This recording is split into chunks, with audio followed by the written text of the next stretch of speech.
हरियाली तीज करने वाली माताएं थोड़ा ध्यान से सुनना।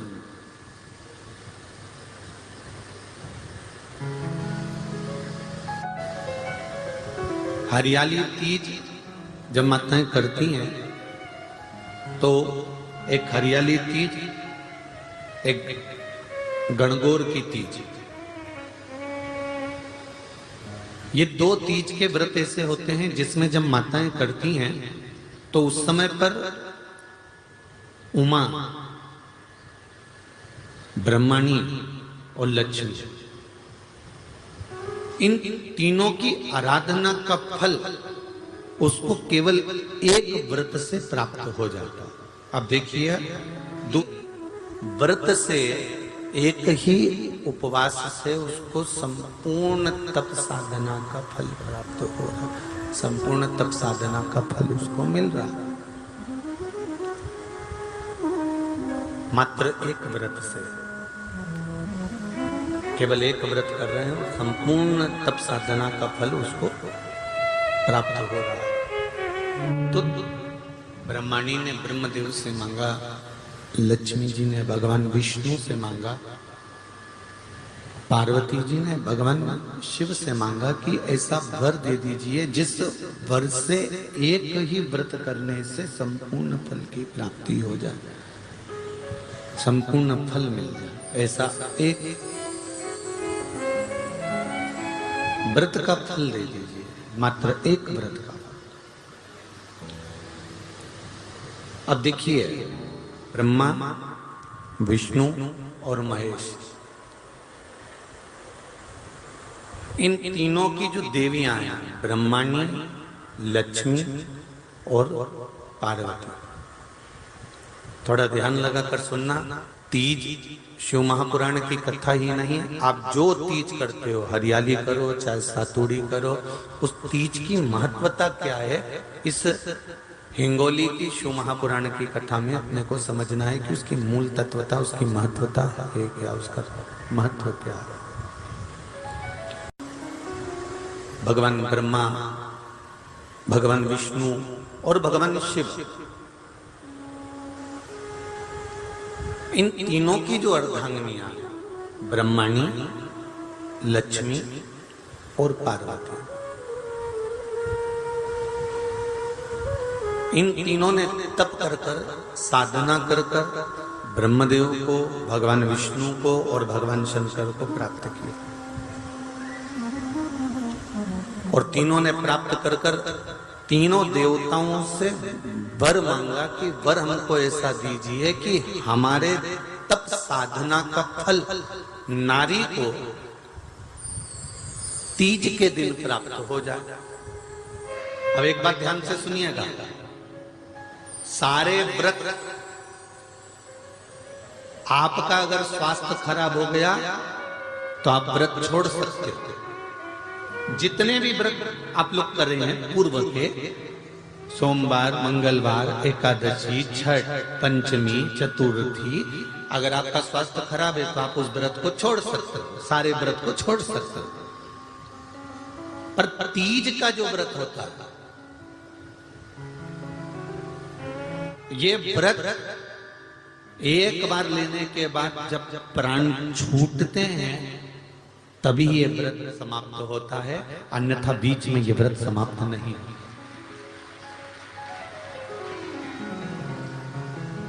ये व्रत समाप्त होता ही नहीं। अगर शरीर से नहीं बनता कि अब हमारी अवस्था हो गई, अब शरीर से नहीं बन रहा है, तो भले एक पहर की पूजन कर कर, एक पहर का नियम धारण कर कर, एक पहर का स्मरण कर कर, एक पहर का पूजन कर धारण करो, और उसके बाद में भले आप थोड़ा सा जो भी आपको लेना है वो कर लो, पर इस व्रत को करना ही पड़ता है। इस व्रत का नियम ही यही है। एक बात और याद रखिए, श्रावण के महीने में सारे व्रत आते हैं, बहुत सुंदर सुंदर। छोटी तीज का व्रत भी आ जाता है, बड़ी तीज का व्रत भी आ जाता है। ये 4 महीना जो व्रत आते हैं, इन व्रतों की मूलता क्यों कही गई है? ये सारे व्रत चतुर्मास के अंतर्गत ही आते हैं, इन व्रत को बाद में भी आ जाना चाहिए, पर नहीं, मूल जो व्रत हैं, पूजन है, अनुष्ठान है, देवी देवताओं के जो पूजन के भाव बताए, वो ये चतुर्मास में बताए। इसका कारण क्या है? क्यों चतुर्मास के व्रत की महत्वता होती है? तो कहा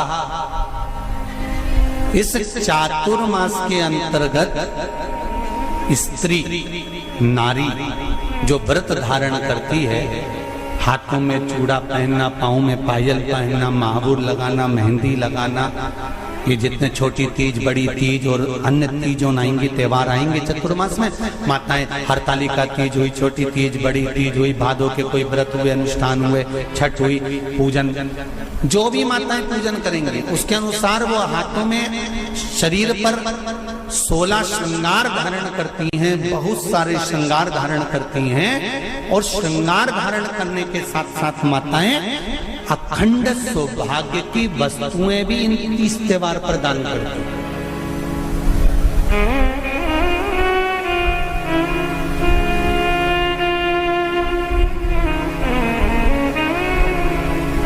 जो अखंड सौभाग्य की सूचक है, जो अखंड सौभाग्य की वस्तुएं वो देने का प्रयास करते हैं, दान। क्यों जीजियो, एक बात बताओ, जितने भी माताएं कथा सुन रही हैं और जितने फेसबुक यूट्यूब पर सुन रहे हैं और जितने आस्था चैनल पर सुन रहे हैं, श्रावण के महीने की श्रावण शिव महापुराण की कथा सुन रहे हैं, एक बात दिल से बताना, जितनी सौभाग्यवती माताएं होती हैं, ये संक्रांति पर भी 13 चीजें दान करती हैं, 14 चीजें दान करती हैं।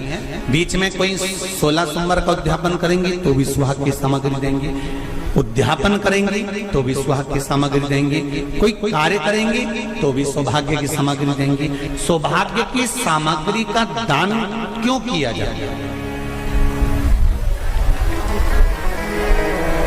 सौभाग्य सूचक वस्तुओं का दान क्यों किया जाए? सौभाग्य की वस्तुएं क्यों प्रदान करी जाती है, क्यों दी जाती है? उसका कारण क्या है?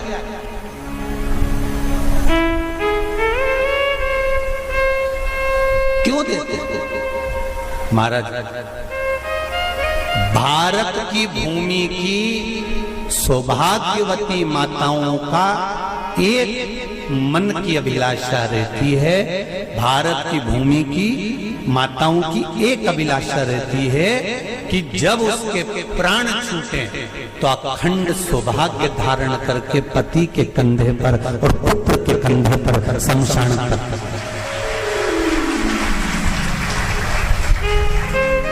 ये भारत की भूमि की माताओं की सोच है, उनके मन का संकल्प, उनके मन का भाव। मेरे भारत की माताएं अखंड सौभाग्य की वस्तुएं धारण कर अपने आप को गौरवान्वित महसूस करती हैं, और विदेश की माताएं ये सब वस्तुएं उतार कर गौरवान्वित महसूस करती हैं।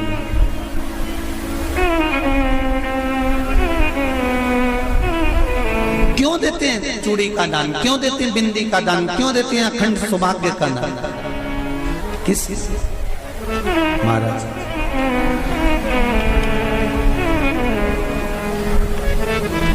मेरे हाथों में भर भर के चूड़ी रहे, मेरे हाथों में भर भर के चूड़ी, और मैया कोई कामना, मेरे मस्तक पे चमकती चूनर रहे, मेरे मस्तक पे चमकती चूनर रहे, और मैया कोई कामना, मेरी मांगों में भर भर के सिंदूर रहे, मेरी मांगों में भर भर के सिंदूर रहे, और मैया कोई कामना नहीं, मेरे पाँव में बिछुड़ी का जोड़ा रहे, एक बिछुड़ी नहीं, कितनी? 2, 3, 4, 5। एक एक पांव में जोड़े से बिछुड़ी होना चाहिए, केवल एक नहीं, सिंगल नहीं। वो तो आजकल का फैशन हो गया महाराज, जो केवल एक बिछुड़ी धारण कर लो उसी में फैशन दिखे। श्रावण की शिव महापुराण की कथा कहती है, जब बेटी को विदा करा जाता है और पहली बार बेटी के पांव में जब बिछुड़ी डाली जाती है तो वो बिछुड़ी भी अलग अलग नहीं होती, उस बिछुड़ी के जोड़ को चेन से एक दूसरे से बंधा हुआ होता। बोला सही है कि गलत है? पाणी ग्रहण संस्कार किसी बेटी का होता है, उसके पांव में जब पहली बार बिछुड़ा पिनाया जाता है, बिछुड़ी पिनाई जाती है, तो वो बिछुड़ी भी एक दूसरे से बंधी हुई होती है, चेन से बंधी हुई होती है। उसको अलग अलग वाली बिछुड़ी शादी के मंडप में नहीं पिनाई जाती। क्यों?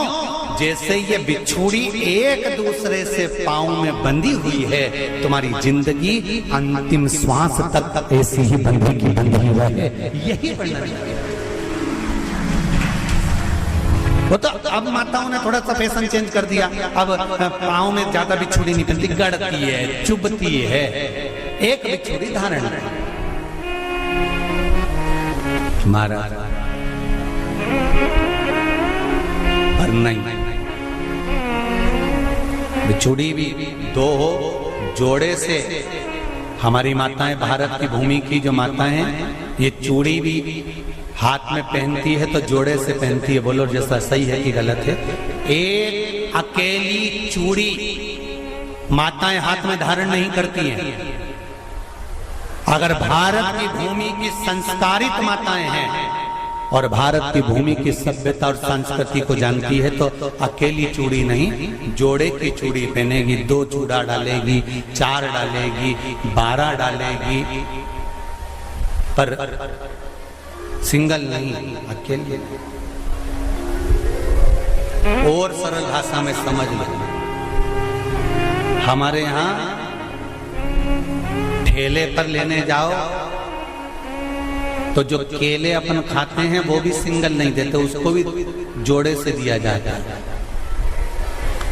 2 दूं की, 12 दूं की, आधी दर्जन दूं की 1 दर्जन दूं। अब अंदाजा लगाइए, हमारे यहाँ देने का भी एक भाव है। श्रावण के महीने की शिव महापुराण की कथा, जिसका नाम है श्रावण शिव महापुराण की कथा, ये कहती है कि पार्वती जी ने और गंगा जी ने ये चतुर्मास में जितना सौभाग्य का दान दिया है, उनके बराबर दुनिया का कोई व्यक्ति इतना सौभाग्य का दान नहीं दे सकता, जो माता गंगा और पार्वती दोनों दान दे रहे।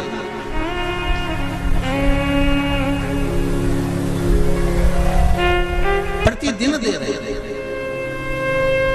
और अब तो फैशन आ गया, तुम लोगों जो सौभाग्य का दान देते हो प्लास्टिक की डलिया में देते हो, पर एक एक पुराण को उठा कर देख लेना, एक एक उद्यापन को उठा कर देख लेना, जितनी तुम कथा तुम्हारे घर में छोटी छोटी कथाओं की पोथियां पड़ी हो, उनको उठा कर देख लेना, उसमें नहीं लिखा कि प्लास्टिक की डलिया में सौभाग्य की वस्तु का दान दिया जाता है। उसमें लिखा है बांस की पिटारी में, बांस की डलिया में सौभाग्य की वस्तुओं का दान दिया जाता है। क्यों? क्योंकि बांस वंश की वृद्धि करता है, बांस सौभाग्य की वृद्धि करता है, और बांस अखंड सौभाग्य, जैसे बांस का पौधा बढ़ते चले जाता है, बढ़ते चले जाता है, उसी तरह बांस की डलिया में जब दान दिया जाता है, बांस की टोकनी में जब दान दिया जाता है, तो ये भाव रखा जाता है कि तुम्हारा सौभाग्य ऐसे ही बढ़ता रहे। पर अब थोड़ा सा फैशन चेंज हो गया, तो प्लास्टिक की डलिया,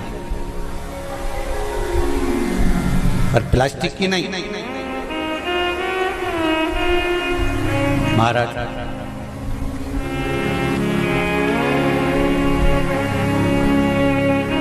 शिव तत्व की ओर चलते, शंभु शरणे पड़ी मांगू घड़ी रे घड़ी, दुख काटो दया करी दर्शन